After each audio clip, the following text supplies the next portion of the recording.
I thought I was ready for love again. I thought I had healed enough to open the door and let someone new walk in. But the night she showed up with her friend, I had no idea my heart was about to choose someone I never expected. Sometimes, the person you're meant to meet isn't the one you're looking at. Sometimes, love walks in quietly, holding someone else's hand. Before we begin, if you love heartfelt stories about real life, second chances, and the power of kindness, make sure you subscribe to your channel name, like this video, and share your thoughts in the comments. Your support helps us share more stories that remind the world how powerful simple kindness can be. Now let me tell you what happened. It started on a rainy Thursday evening in Chicago. The kind of night where the sky hangs low and heavy, and everything feels a little slower. I was sitting in a small neighborhood coffee shop, the one with creaky wooden floors and mismatched chairs. It had become my quiet place after my divorce. 6 months earlier, my marriage of 8 years had ended. No big drama. No screaming matches. Just two people who slowly grew apart. I moved into a small apartment on the north side, bought second-hand furniture, and tried to figure out what being alone felt like again. My sister had been nudging me to get back out there. Just meet people, she said. You don't have to marry the next woman you see. So when I matched with Claire on a dating app, I agreed to meet. She seemed nice. Smart. Confident. We exchanged messages for a week before setting a date at that coffee shop. I got there early, nervous in a way I hadn't felt in years. I kept checking my phone, rereading her last message. I might bring a friend, she had written. Hope that's okay. It wasn't what I expected, but I said sure. At exactly 7:05 p.m., the door opened. The bell above it chimed, and in walked Claire, tall, stylish, with a bright red coat. And behind her was another woman, a little shorter, wearing a soft gray sweater and holding an umbrella that was clearly broken. Claire spotted me and waved. They both walked over. Sorry I brought backup, Claire said with a laugh. This is my friend Emma. She didn't want to sit alone while waiting for her ride. Emma smiled shyly. I promise I won't stay long. And that was the moment everything shifted. It wasn't dramatic. No lightning bolt. No music playing in the background. It was just the way Emma's eyes softened when she smiled. The way she held the broken umbrella like it was no big deal. The way she looked slightly embarrassed, but still warm. We ordered coffee. The three of us sat down. Claire did most of the talking. She told stories about her job in marketing, her recent trip to Miami, her yoga classes. I listened politely, asking questions, trying to stay focused. But every few minutes, I found myself glancing at Emma. She didn't interrupt. She didn't try to impress anyone. Instead, she asked the barista how his night was going. She thanked him by name after reading his name tag. When an older man at the next table dropped his napkins, she quietly stood up and helped him pick them up before he could even bend down. No one made a big deal out of it. Not even her. Halfway through the evening, Claire's phone buzzed. Oh good, my ride's here, Emma said quickly, standing up. You sure? Claire asked. Yeah. I don't want to third-wheel your date, Emma replied with a small laugh. She turned to me. It was really nice meeting you. Her handshake was gentle, but steady. And just like that, she was gone. The rest of the date with Claire felt fine. She was attractive.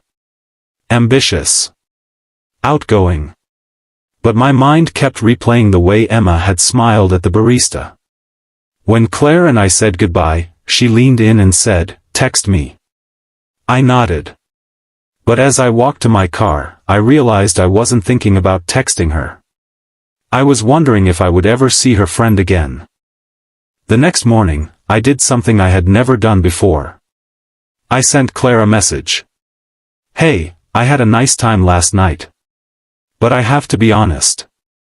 I felt more of a connection with Emma. If that's weird or inappropriate, I completely understand. I just didn't want to pretend. I stared at the message for 10 full minutes before hitting send. Her reply came an hour later. Wow. That's unexpected. But I appreciate the honesty. Emma deserves someone who sees her. I'll ask if she's okay with me giving you her number. My heart pounded.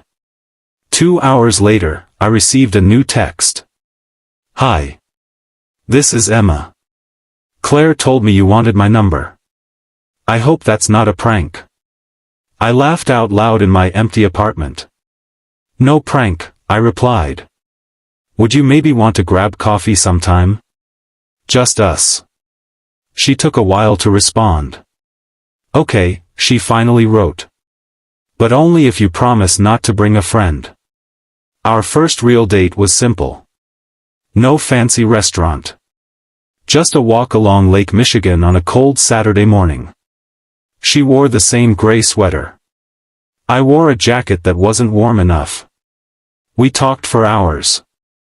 I learned that Emma worked as a nurse at a community clinic on the south side. She told me she loved her job, even though it was exhausting. She volunteered at a shelter once a month.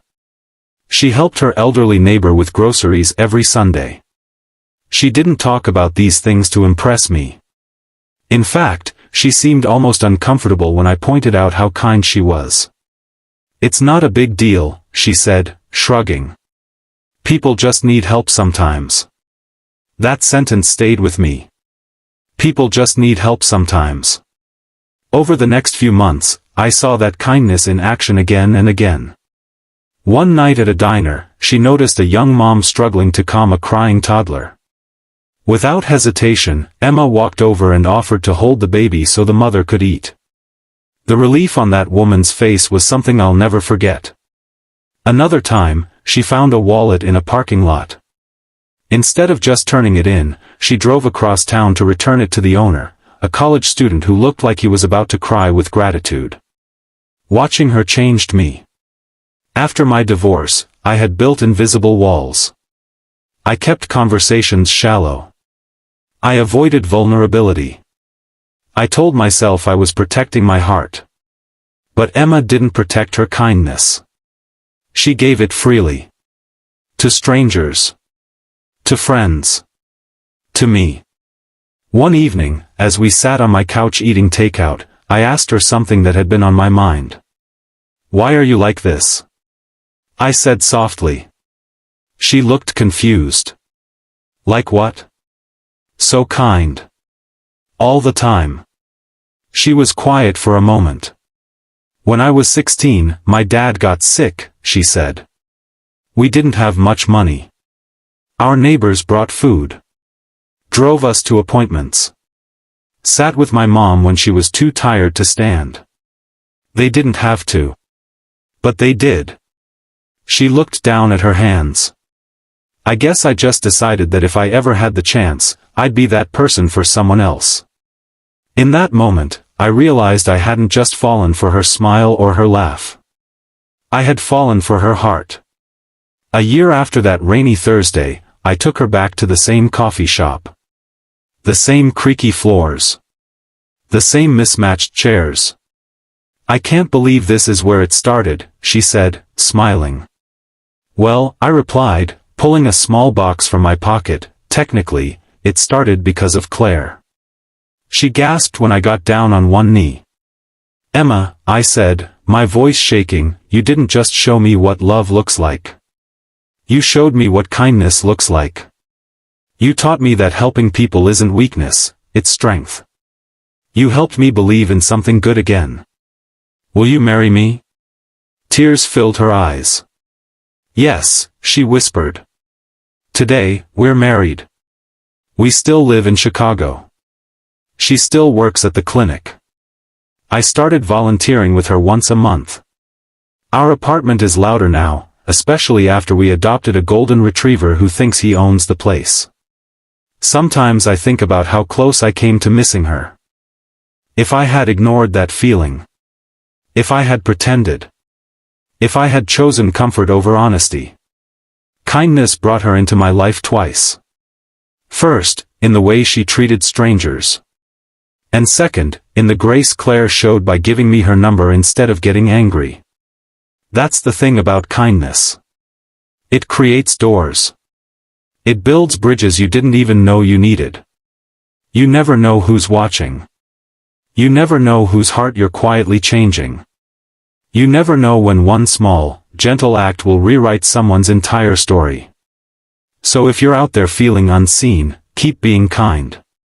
If you're healing from something broken, keep your heart open. And if love ever shows up holding someone else's hand, don't be afraid to look twice. Because sometimes, the one you're meant to fall for isn't the one who walked in first. It's the one who quietly helped someone pick up their napkins. And maybe, just maybe, your simple act of kindness today will be the beginning of someone else's forever. Spread kindness. You never know whose life, or whose heart, you might change.